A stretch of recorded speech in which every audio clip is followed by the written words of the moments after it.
요한계시록 6장 9절부터 11절까지 신약성경 405쪽입니다.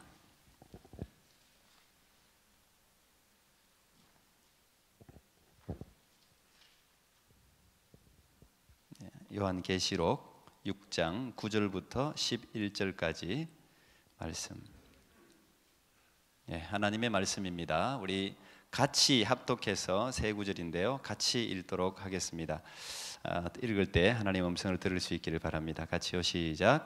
다섯째 인을 떼실 때에 내가 보니 하나님의 말씀과 저희의 가진 증거를 인하여 죽임을 당한 영혼들이 제단 아래 있어 큰 소리로 불러 가로되 거룩하고 참되신 대주제여 땅에 거하는 자들을 심판하여 우리 피를 신원하여 주지 아니하시기를 어느 때까지 하시려나이까 하니 각각 저희에게 흰 두루마기를 주시며 가라사대 아직 잠시 동안 쉬되 저희 동무 종들과 형제들도 자기처럼 죽임을 받아 그 수가 차기까지 하라 하시더라.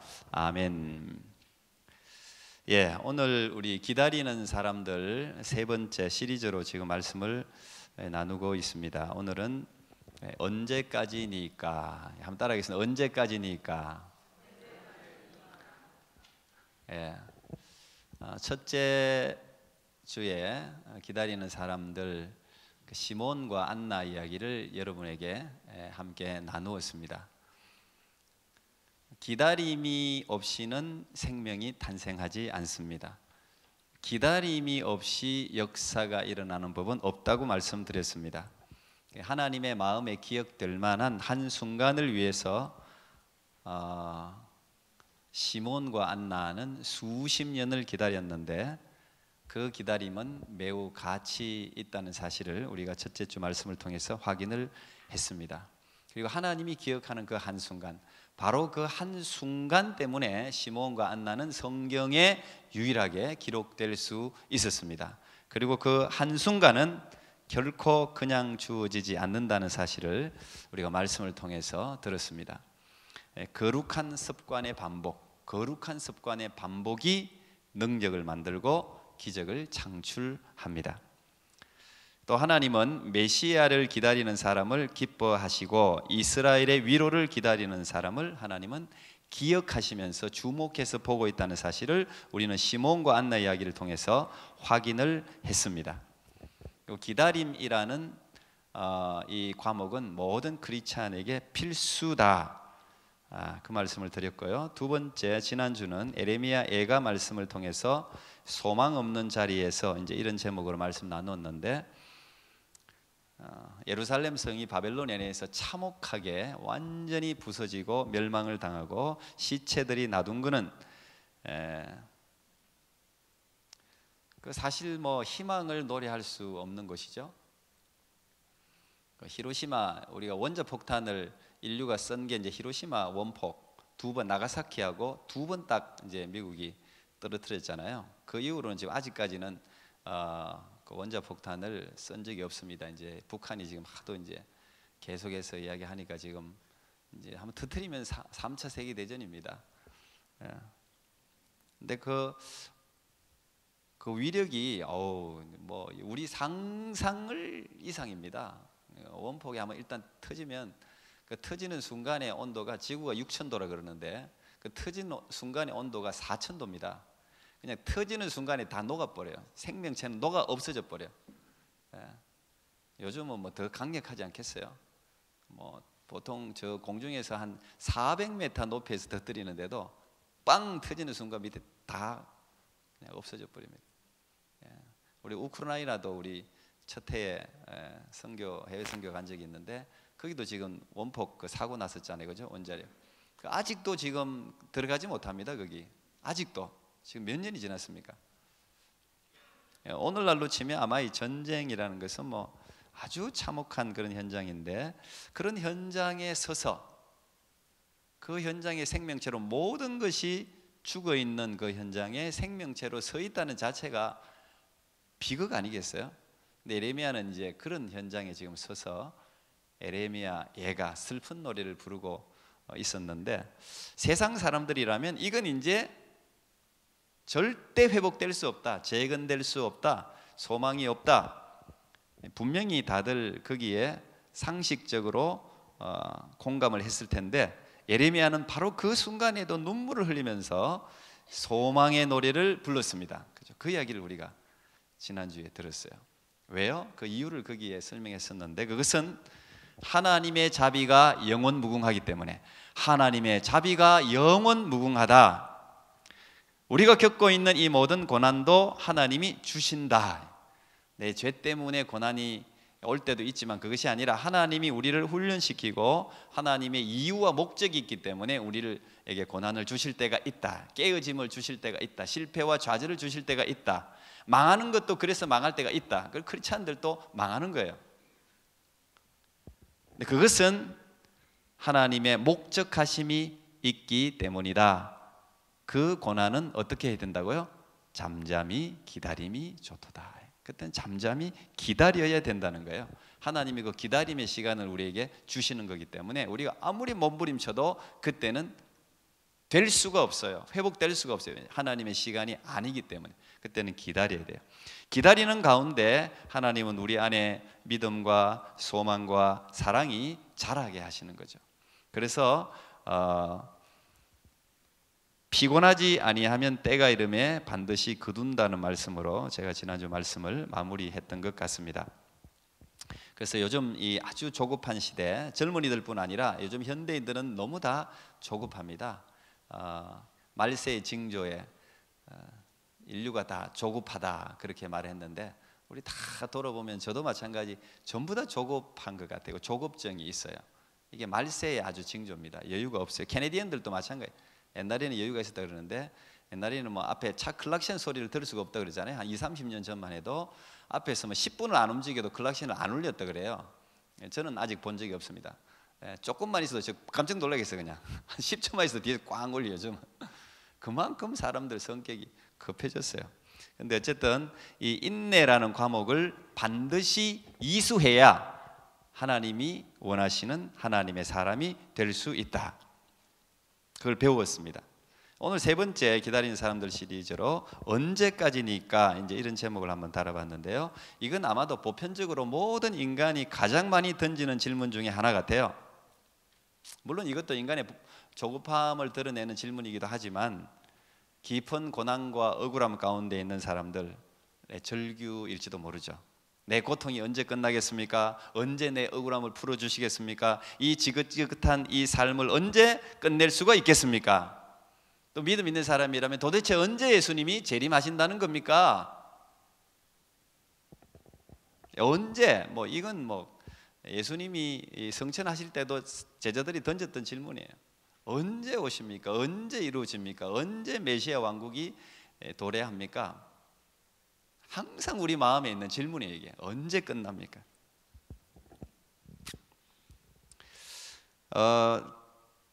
제가 여러분과 함께 봤는지 안 봤는지 지금 기억이 잘 안 납니다. 우리 교회에서 영화를 한 번씩 1년에 한두 편 이렇게 보는데 제가 보려다가 봤는지 안 봤는지 모르겠어요. 신이 보낸 사람이라는 북한 인권을 다룬 영화가 있습니다. 봤습니까 우리? 저 혼자 봤군요. 저 혼자 봤군요. 지난번에 우리 교회 온 김학렬 감독님 또 바로 뭐 이런 영화를 만들려고 했겠죠. 이 북한의 인권을 다루는 영화인데 이게 이제 북한 인권 영화이기도 하고 어떤 측면에서는 또 기독교 영화이기도 하고 어쨌든 그 당시 32살이었던 김진무라는 감독님이 뭐 인터뷰도 하고 많은 사람들 만나고 해서 이렇게 만들어낸 영화인데 뭐 한번 같이 봐도 될 만한 영화라고 생각합니다. 그 여기에 보면 이제 북한의 인권을 알리기 위해서 제작한 영화인데 그 대상은 북한에서 신앙을 가지고 지금도 숨어서 살아가는 소위 우리가 부를 때 지하 교인이라고 부르죠. 그래서 뭐 정확한 통계는 모릅니다만 한 20만 명쯤 16만에서 20만 명 정도가 아직도 북한에는 숨어서 신앙생활하는 사람들이 있다 그래요. 그 중에 한 단편을 이제 보여주고 있는 영화인데 굉장히 리얼리티가 있죠. 실제 상황들. 이거는 허구가 아니고. 그래서 저 영화는 물론 저 예산으로 만들긴 했지만 한국에서도 한 40만 이상이 받고 사실 외국 사람들이 훨씬 관심이 많아요. 북한에 대해서 모르는 사람들, 북한의 진짜 실상이 뭐냐? 완전 숨겨진 나라이기 때문에, 은둔의 나라이기 때문에 굉장히 이제 영국이나 뭐 이런 데서 관심을 많이 보였던 그 영화 중에 하나인데요. 저기 보면 이제 그 김인권이라는 그 탤런트죠. 이제 저분이 거의 뭐 여러분이 알고 있는 탤런트들이 많이 나옵니다. 다 재능 기부로 이제 제작된 영화인데 저 분이 부인은 신앙을 지키다가 순교를 합니다. 근데 자기는 근근히 도망을 가요. 그래서 중국으로 도망을 가서 중국에서 한 2년간 지내면서 돈을 좀 법니다. 그래서 다시 북한에 들어가면 죽습니다. 그런데 부인은 죽었는데 그 부인의 뭐 고문당하고 죽는 걸 생각하면서 약속한 자기의 어떤 약속이랄까 사명 그것 때문에 일부러 다시 중국에서 북한으로 들어가요. 들어간 이유는 딱 하나입니다. 거기서 신앙생활을 하고 있는 사람들을 탈북시키기 위한 것입니다. 그래서 탈북을 시키려고 자기가 가지고 있는 돈도 쓰고 뭐 해서 탈북을 시키려고 하는데 이제 그 안에 배신자가 나고 또 믿는 사람들 가운데서도 일어나는 인간적인 아주 그 실제적으로 일어나는 일들을 다루고 있는 그런 내용인데 상당히 이제 우리가 보면 마음이 저미는 그런 그 영화라고 볼 수 있습니다. 그 영화 중에 이제 저분도 결국은 저렇게 잡혀서 이제 마지막에 죽죠. 이제 순교를 합니다. 고발을 하게 되고 뭐 이제 돈으로 통하지 않는 이제 그런 일들을 만나게 되면서 거기서 저 영화에서도 똑같은 질문을 던져요. 저는 그 장면에서 상당히 많은 생각을 했습니다. 얼마나 많은 사람들이 지금 1950년 한국 전쟁이 일어나고 이제 1953년이면 휴전되고 뭐 지금 시간이 얼마나 많이 지났습니까? 그 북한이 원래 평양이 한국의 예루살렘이라고 할 정도로 대부분 이제 평양의 교회들이 굉장히 많이 평양 그 장대형 교회에서 부흥이 일어나고 하면서 굉장히 교회들이 거기 믿는 사람들이 많았잖아요. 그래서 물론 이제 그분들이 한국으로 남한으로 이제 넘어온 분들이 대체로 많지만 그래도 거기서 남아서 순교한 사람이 굉장히 많거든요. 그 피가 지금까지 이어지고 있는 거예요. 계속해서 그 신앙이 이제 이어지고 있는데 지금 몇 년 지났습니까? 지금이 2017년 한국 전쟁 이후에 67년이 지났습니다. 한 세대가 거의 지났습니다. 그러면 그래서 믿음을 지키면서 나는 남한으로 넘어가지 않아. 나는 이 교회를 지키고 이 신앙을 지킬 거야 했던 사람들이 이제 거의 다 대체로 돌아가셨겠죠. 근데 그분들이 얼마나 기도를 했겠냐고요. 저 영화에도 그 기도가 나와요. 하나님, 언제까지 이걸 지켜보고 계실 겁니까?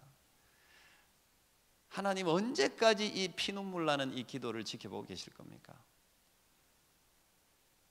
우리도 뭐 알고 있는 거지만 제가 저 영화를 보면서 그 말을 착 듣는데 우리가 드리는 기도하고는 다르지 않습니까? 이건 완전히 이건 생존에 관한 이거는 정말 신앙과 부딪혀서 저 사람들 신앙 예수 안 믿으면 뭐 아무 문제 없는 사람인데 그거 하나 붙들려고 죽는단 말이에요. 저 이제 고문 당하는 장면이 굉장히 사실적으로 묘사되어 있습니다. 그래서 저 영화 보고 뭐 기절한 사람도 있다 그러는데 뭐 하여튼 그 실제로 그 이상이겠죠. 그 이상이면 이상이지 그 이하는 아닐 겁니다. 북한의 인권 상황 자체가. 근데 지금도 그때도 50년 전에도 언제 끝나겠지, 이제 끝나겠지 이렇게 우리가 목숨 걸고 믿음을 지키고 하나님 앞에 나가는데 이제 끝나겠지, 하나님 우리를 지켜주시겠지, 구해주시겠지, 통일이 되겠지, 저 김정은 정권이 무너지겠지 뭐 이런 생각으로 얼마나 기도했겠어요. 근데 아직도 안 이루어졌어요. 거기에 대해서 저 주인공도 계속 퀘스천을 던지거든요. 아니 이 사람들이 이렇게 순수하게 신앙생활을 이렇게 죽는데 자기 아내도 그 어떻게 생각하면 그 하나님 때문에 그 고문을 받아가면서 자기 눈앞에서 죽었단 말이에요. 자기 아내도 왜 이럴까, 이게 옳은 길인가, 뭐 이제 이런 굉장히 많은 이제 막 질문들을 던지며 고뇌하는 장면들이 거기에 나옵니다. 하나님 언제까지, 하나님이 살아계시다면 언제까지 이렇게 보고 계실 것입니까? 지금도 기도할 거예요. 북한뿐이겠습니까? 이슬람권에서도 지금 목숨을 걸고 신앙생활을 하는 분들이 계시죠. 계십니다. 근데 오늘 본문을 보면 놀랍게도 하늘에서도 죽음을 당한 사람들이 똑같은 호소를 하고 있어요. 놀랄 일이죠. 계시록 6장 10절을 현대인의 성경으로 읽으면 이렇습니다. 그들은 큰 소리로 거룩하고 참되신 주님, 언제나 땅에 사는 사람들을 심판하여 우리를 죽인 원수를 갚아 주시렵니까? 하고 부르짖었습니다. 이제 이렇게. 지금도 여러분, 우리가 예수를 믿는다는 것은 보이지 않는 세계를 믿는다는 것이죠. 하나님의 나라를 우리가 믿는다는 것이죠. 여러분, 다 위대한 거예요. 사실 보이지 않는 세계를 믿음으로 이렇게 주일날 주님 앞에, 여러분 주님 앞에 나온 주일날 주의 성수라는 거, 이거 귀한 일인 줄 믿습니다. 하나님 앞에 드리는 이 시간 다 기억되는 시간이죠. 귀한 일입니다. 여러분, 할 일이 얼마나 많아요. 일하고 피곤하고. 그러나 이 보이지 않는 세계를 우리는 믿는단 말이에요. 그 세계가 분명히 있고 우리가 세컨 커밍, 예수 그리스도께서 다시 재림하신단 말이에요. 다 하나하나 낱낱이 심판한단 말이에요. 그때는 우리가 인내하고 참고 믿었던 그것이 허상이 아니라 실상이 되어서 바로 그 한순간을 우리가 위해서 신앙생활을 하잖아요. 그 한순간을 기다린다는 것은 굉장히 어려운 일이에요. 눈에 보이지 않는 것을 믿음으로 마음에 붙들고 기다린다는 것은 진짜 어려운 일이에요. 여러분들 다 성령께서 그래도 여러분 붙들어 주기 때문에 이렇게 예배드리고 매주 나와서 기다리는 거 아니겠어요? 이 세상이 우리 삶의 모든 것이라면 여러분, 억울한 사람이 얼마나 많겠습니까? 진짜 많을 거예요. 특히 신앙생활 하는 사람들은 뭐 어느 종교를 떠나서 다 그럴 거예요. 제가 성경에서 억울하게 죽은 사람들을 한번 머릿속에 생각해 봤어요. 창세기부터 해서. 근데 이제 성경을 많이 이제 알고 있으면 머릿속에 꼭 성경을 들치지 않아도 창세기부터 창세기 이렇게 머릿속으로 막 성경이 넘어갑니다. 이렇게 쭉 넘어가면서 계시록까지 이렇게 쭉 넘어가면서 대체로 이제 그 정도 제가 성경 읽은 것 같아요. 쭉 이렇게 한번 생각해 보니까 성경에는 죽은 인물들은 굉장히 많아요. 굉장히 뭐 죽은 인물들이 이름들이 얼마나 많습니까? 그런데 억울하게 죽은 장면을 그대로 기록하고 있는 사람들은 많지 않은 것 같아요. 에레미야 이런 사람들은 아닙니다. 이런 사람도 아닌데 제일 첫 번째 등장하는 게 이제 아벨입니다. 아벨, 억울하게 죽었습니다. 하나님 앞에 참된 제사를 드리고 형의 복수심 때문에 맞아 죽었습니다. 그죠? 첫 번째 이제 피해자죠. 그 다음에 또 이렇게 생각해 보니까 쭉 여러분 한번 생각해 보세요.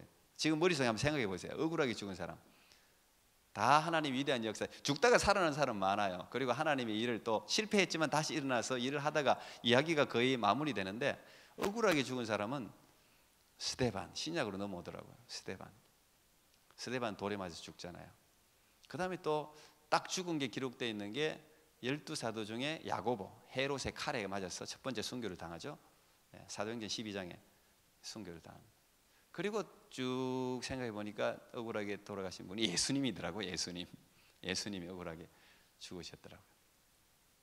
오늘 여기에 보면 하나님의 말씀과 믿음, 복음 때문에 어떻게 보면 억울하게 죽은 사람들이 하늘나라의 제단 아래에서 호소를 하고 있는 거예요. 그게 아마 여기 아벨, 스데반, 야고보 있을 거라고 생각합니다. 그 다 있을 거예요.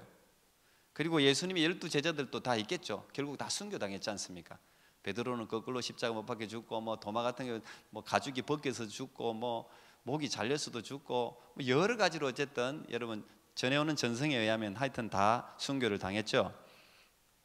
에콰도르에서 20대 나이에 창에 맞아서 순교한 그 영화로도 제작된 짐 엘리엇 같은 사람도 이제 순교를 했죠. 우리나라로 치면은 못 위를 걸었다는 주기철 목사님, 사랑의 원자탄 손양훈 목사님, 이런 분들 다 순교했습니다. 순교자 치면요 너무너무 많아요. 일본에도 순교자들이 많고 중국에도 순교자들이 많고 진짜 많습니다. 그 수많은 사람들이 함께 하나님의 제단 앞에 지금 다 있다는 거예요. 그 사람들이 오늘 예수님 앞에, 하나님 앞에, 왕 대주제 앞에 호소를 하고 있는 장면이 오늘 이 장면이에요.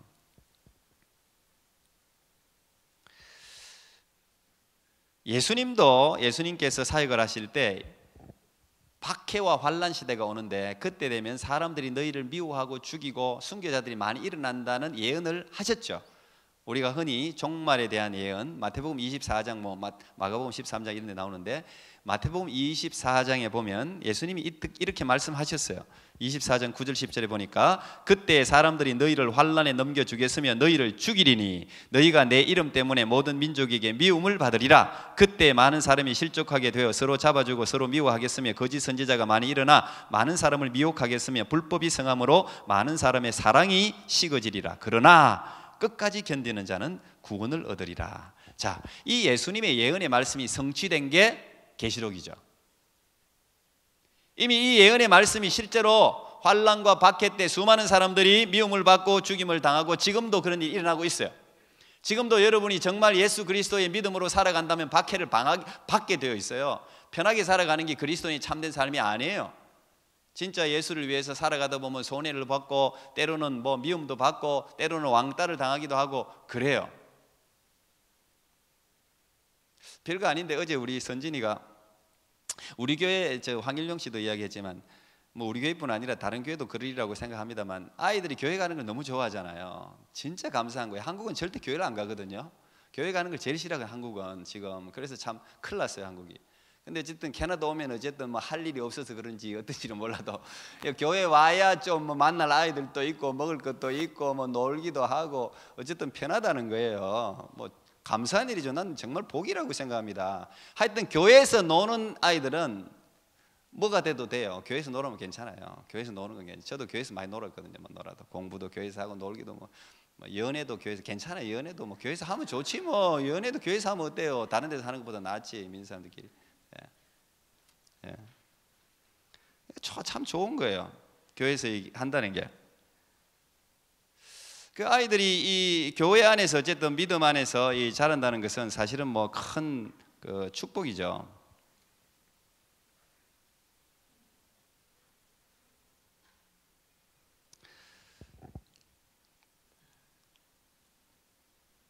많은 사람들이 마지막 날이 되면 서로 미워하는데 우리 선진이가 이야기하기를 자기가 너무 바쁘다는 거야. 숙제할 시간도 없고. 사실 내가 봐도 그래요. 요즘 어떻게 토요일마다 하여튼 집에 있을 시간이 없고 저도 라이드 한다고 볼다 봐요. 맨날 교회 갔다가 왔다가 우리 아이들이 그러니 다른 애들도 얼마나 참 제가 참 감사해야 될 거죠. 아이들이 그래도 교회를 그렇게 그냥 토요일 여기 WCTC가요 비어 있질 않아요. 매일 애들이 와서 뭘 연습하고 찬양팀 연습하고 워십 연습하고 댄스 연습하고 뭘 하고. 그래서 자기가 그룹 스터디를 하는데 자기가 정말 어제 화를 벅벅벅 내면서 아이들이 그룹으로 모이는 시간이 보통 토요일하고 일요일 애들이 모여서 그걸 하잖아요. 그래서 자기는 미리 선포를 했대. 나는 토요일 일요일은 시간이 없다. 나는 못 모이니까 주중에 모이자. 누가 주중에 그걸 모이려고 그럽니까 아이들이. 그러니까 자기를 왕따 시킨다는 거예요. 자기를 너는 오지도 않고 말이야. 나는 갈게 그러면 토요일 날 저녁 7시 이후로 된다. 주일 날 또 저녁 7시 이후로 된다. 그때 내가 누가 아이들이 토요일 저녁 7시 주일 저녁 7시 하겠어요. 자기가 미리 이야기했는데도 자기를 제외시키고 왕따시키고 그래서 화를 푹푹푹 내게. 야, 너 주님을 위해서 박해를 받는구나. 내가 주님을 위해서 박해받는 하나님 기억하셔. 괜찮아. 빵점 맞아도 괜찮아. 근데 그룹 스터디는 같이 점수 나오는 거니까 너무 묻혀가는 거지 어떡하겠어 자기가. 그걸 농담으로 이제 그런 이야기를 했습니다. 우리 교회는 다른 애도 그럴 것 같아. 제 생각에 토요일 일 우리 시간이 없잖아요. 근데 진짜 우리가 예수를 믿게 되면요 사실 참 이거는 아이들이니까 그렇지 직장 생활 하다 보면 정말 손해 많이 봅니다. 물질적인 손해 보죠. 인간관계 손해 보죠. 그래서 왕따가 그래서 저는 진짜 하나님을 위해서 왕따가 됐다면 사실 에녹 같은 사람은 왕따 아니었습니까? 에녹은 왕따였잖아요. 300년 이상을 하나님 그 시대에 완전히 남들이 하얗다 그럴 때 자기는 검다 그러고 빨갛다 그럴 때 파랗다 그러고 완전히 왕따로 살아갔지만 그 사람만 기억됐어요. 그 사람만. 하나님이 기억하는 왕따라면 나는 해볼 만하다고 생각합니다. 거룩한 왕따가 됩시다. 다 되기 싫죠 그래도. 잘 지내세요. 어쨌든 잘 지내. 근데 어쨌든 예수 그리스도를 우리가 믿게 되면 이런 미움을 받고 죽임을 당하기도 한다는 거예요. 그래서 계시록 6장부터 18장까지는 사실 이 뭐 계시록은 제가 언제 한번 하나님이 은혜를 주시면 강의를 한번 마지막으로 계시록 강의를 한번 하려고 합니다. 계시록 강의를 뭐 많이 하시던데 저는 아직 감당할 그 마음이 안 생겨서 계시록을 안 하고 있는데, 근데 계시록은 진짜 은혜스러워요. 제가 통독을 많이 하잖아요. 통독을 하다 보면 계시록은 정말 그냥 진짜 은혜스러운 그 놀라운 성경책이에요, 계시록이. 어쨌든 계시록 6장부터 18장까지는 일곱 인, 일곱 나팔, 일곱 대접, 이거 다 심판이거든요. 이제 이게 6장부터 18장까지 쫙 나와요. 여기서 일곱 인과 일곱 나팔은 주로 사람과 자연에 대한 심판이에요. 사람과 자연에 대한. 그래서 여러분 요즘 이제 일어나는 이런 것도 잘 이제 보세요. 이제 이게 지금 하나님이 인을 떼고 있는지 지금 잘 보셔야 돼요. 그다음 마지막 이제 일곱 대접은, 마지막 심판은 주로 사단과의 이제 대적, 사단을 심판하는, 마지막 결국 원수가 사단이니까 거기에 대한 심판을 쭉 기록해 놓고 있는데, 제가 뭐 그걸 다 설명할 수는 없고, 오늘 이 6장에 이제 보면 흰 말, 붉은 말, 검은 말, 그다음 청황색 말이 등장하면서 이 말들이 세상 인을, 인이 실이잖아요. 이걸 하나씩 딱 붙여놨던 걸 하나씩 떼는 거예요. 비밀이 떼지는 거죠. 이게 떼지면서 이 흰 말은 이제 승리를 상징합니다. 주로 백만은 심판하실. 그 다음에 그 붉은 말은 전쟁입니다. 피, 전쟁. 그래서 이 계시록을 보면 이 전쟁이 일어나게 돼 있어요. 전쟁이. 어떻게 보면 어떤 사람은 3차 세계대전이 일어난다고 이야기하는데, 하여튼 이 전쟁이, 피를 굉장히 많은 사람이 흘리게 되어 있습니다. 그 다음에 검은 말은 이게 이제 오늘날 일어나는 지진, 뭐 이게 여기 연결된다고 굳이 연결시킬 필요는 없다고 생각은 하지만, 어쨌든 아주 그 이전에 일어나지 않았던 지진과 기근과 재앙이 일어납니다. 그 인을 뗄 때. 그 다음에 청황색 말이라는 것은 이 청황색은 이제 여러 가지가 아주 복합적으로 일어난다는 게, 복합적. 그러니까 전쟁이 일어나고 난 뒤에 일어나는 게 뭐예요? 전염병이잖아요. 병이 돌잖아요. 전염병이 막 일어나요. 온역, 역병 이런 것들이 막 일어나면서 동시다발적으로 재앙과 지진과 막 이런 것들이 막 일어납니다. 그리고 이제 다섯 번째 인을 뗐을 때 장면이 오늘 장면. 다섯 번째 인을 딱 뗐는데 이거는 재앙이 아니고 하나님의 제단 앞에서 하나님의 말씀과 복음 때문에 죽임을 당한 순교자들이죠. 그들이 하나님 앞에 호소를 하고 있는 거예요. 언제까지니까. 이제 이 이야기를 다섯째 인을 뗐을 때 등장하는 장면이에요. 근데 여기에 제가 읽다 보니까 하나님의 그들이 죽임을 당한 이유는 하나님의 말씀과 뭐예요? 하나님의 말씀과 저희의 가진 증거를 인하여 죽임을 당한 영혼들, 이렇게 기록되어 있습니다. 다시 말하면 하나님의 말씀은 죽을 가치가 있을 정도로 중요하다, 이 말이죠. 여러분 그렇게 생각합니까? 하나님의 말씀이 여러분 목숨 걸고 죽을 만큼 가치 있는 것이라고 생각합니까? 저는 그게 딱 부딪히더라고요. 딱 원래 그 말씀을 묵상하려고 한 건 아닌데 딱 보는데 하나님의 말씀과 저희의 증거를 인하여 죽임을 당하니, 그렇구나. 증거와 하나님의 말씀은 우리가 목숨 이상의 중요한 가치를 가지는 것이구나. 여기부터 복음이 시작되는 거예요. 여기부터 여러분 신앙의 살아있는 생동이 시작되는 거예요. 북한에 여러분 지하교인들이 왜 죽습니까? 성경 때문에 죽잖아요. 이 말씀 하나 때문에 죽잖아요. 성경 가지고 있다 걸리면 죽잖아요. 여러분들이 대충 무관심한 이 성경 말씀 이것 가지고 죽잖아요. 그래서 지난번 우리 박상우 목사님 굶주림보다 더 큰 목마름이라는 책, 여러분들 한번 읽어보세요. 여러분 가져가셨죠? 없는 분들 밑에 한 10권 남아있더라고. 10불에 모시겠습니다. 가져가세요. 가져가서 그거 뭐 성교비니까. 거기 읽어보면 그런 게 나와요. 그 복음문을 다 나눠서 읽잖아요. 이 사람 뭐 읽고 뭐 읽고 뭐 읽고 서로 그래가지고 머릿속에 집어넣어야 되니까 보이면 죽는단 말이에요. 이 성경책이 보이면 죽는 책입니다. 아주 위험한 책입니다, 여러분. 그렇게 생각합니까? 위험한 책이라고. 이게 왜? 살아있단 말이에요. 공산당들이 왜 이걸 그렇게 싫어하겠습니까? 일본에도 왜 이 처음에 들어갈 때 이 성경책을 못 갖고 들어가게 하겠어요? 왜 이슬람권에 갖고 들어갈 때 이 성경책을 못 갖고 들어가게 하냐면, 공산주의들이 왜 성경을 못 읽게 하냐 말이에요. 이게 살아있다는 게, 살아있다는 거예요. 파워가 있다는 거예요. 사람을 바꾼다는 거예요. 생각을 바꾼다는 거예요. 가치관을 바꾼다는 거예요. 사회를 바꾸고 민족을 바꾸는 힘이 이 하나님의 말씀에 있다는 거 아닙니까? 그러니까 말씀을 위험하게 생각, 그런 사람들을 위험하게 생각하는데 우리는 그걸 몰라. 우리가 하나님의 말씀 살아있단 말이에요. 파워가 있단 말이에요. 하나님이 말씀으로 세상을 만들었죠. 사단 원수 마귀도 예수님이 말씀으로 물리쳤죠. 예수님이 사람이 떡으로만 사는 것이 아니라 하나님의 입에서 나오는 말씀으로 산다 그랬잖아요. 말씀으로. 말씀 붙들고 있으면 산다니까요. 말씀이 육신의 질병도 치유하고 정신적인 질병도 치유하고 영적인 질병도 치유하는 힘이 여기 있어요. 하나님 말씀이. 그래서 말씀을 가까이 하고 말씀을 읽어야 된다. 하나님 말씀이 살아있으니까. 나는 여러분 북한의 지하교인들이 말씀을 믿는가지 여러분 믿을 수 있기를 축복합니다. 말씀을 소중하게 여기고 진짜 말씀을 머릿속에 담으면 이 말씀이 여러분의 삶을 바꿀 거예요. 역사가 일어날 거예요.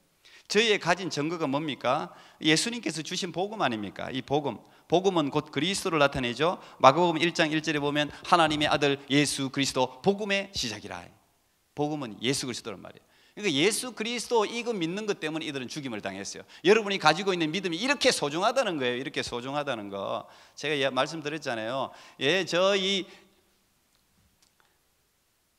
성지순례 가는 거 다른 거 하나도 없어요. 성지순례 보는 건 뭐 있어요? 다 폐허고 다 부셔지고 전부 볼 거 없는데 뭘 따라가는 거예요? 성지순례는 믿음의 눈으로 봐야지. 어떤 그 분들은 목사님들도 그 가진 거 볼 거 없더라 이런 이제 분들이 계시던데 제가 목사님들이 그 이야기 하니까 제가 조금 답답하더라고. 말은 안 했지만 목사님들이 준비가 안 돼서 그래요. 믿음의 눈을 열고 2000년 전으로 돌아가고 사람들이 왜 그 믿음을 쫓아서 그 골짜기 계곡 높은데 지하에 그냥 저 사람들이 살지도 않는 곳에 피해 다니면서 그런 곳이 우리가 성지순례 하는 데잖아요. 왜 이런 데서 와서 살았는지를 생각해야지. 그러면 감동이 있죠. 보이는 거 그거 무슨 뭐 볼 거 뭐 있어요? 성지순례 솔직히 감동 있는 거. 이 사람들이 뭐 때문에 이렇게 이 먹을 것도 없고 이렇게 가난하고 이렇게 사람들이 살 수도 없는 이런 곳에 거처를 정하고 이들이 살았을까를 생각하면 제가 성지순례 하면서 얻은 게 믿음. 우리가 가지고 있는 이 믿음이 이렇게 소중한 거구나. 이렇게 가치 있는 거구나. 우리가 별거 아니게 생각하는 이 믿음이 이 사람들에게는 생명이었구나 말이야. 믿음 때문에 가족 버리고 자기의 골도 버리고 민족도 버리고 그렇게 도망 다녔잖아요. 믿음. 오늘 그 믿음 때문에 죽은 사람들 아닙니까? 여기에 이 사람들이 여기 모여갖고 하나님 앞에 호소를 하고 있죠. 하나님 언제까지.